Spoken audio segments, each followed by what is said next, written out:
La plupart des conditions économiques difficiles auxquelles fait face l'Afrique du Sud sont dues à des pressions étrangères qui enfoncent l'économie au plus bas niveau depuis la crise financière internationale de 2008.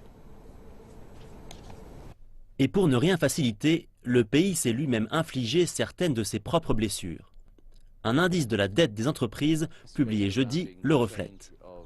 Le fiasco qui a entouré le changement de ministre des Finances 2 fois en une semaine a fait perdre aux rentes beaucoup de terrain.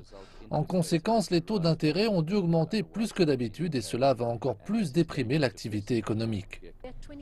Nous sommes au niveau de 2010 et ça, c'est le problème. Nous avons 6 de nos indices, des indices sectoriels qui sont sous le niveau. Nous en avons certains qui se maintiennent, mais la réalité, c'est que nous assistons à un déclin continu. Mais la situation n'est pas si morose si vous êtes une grande entreprise.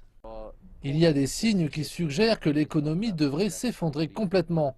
Et notre indice d'endettement des entreprises suggère que même si les entreprises n'investissent pas à un rythme important, elles accumulent de l'argent afin de se préparer à un environnement de faible croissance. La situation de stress liée à l'endettement arrive surtout aux petites et moyennes entreprises.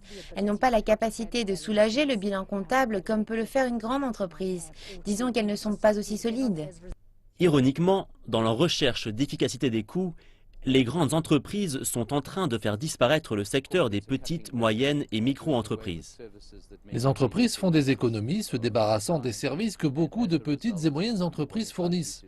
Par conséquent, il est probable que nous assistions à des répercussions significatives en termes de perte d'emploi et de hausse du chômage. L'index d'endettement des entreprises n'est pas rose pour le moment, et il ne devrait pas l'être avant un bon moment.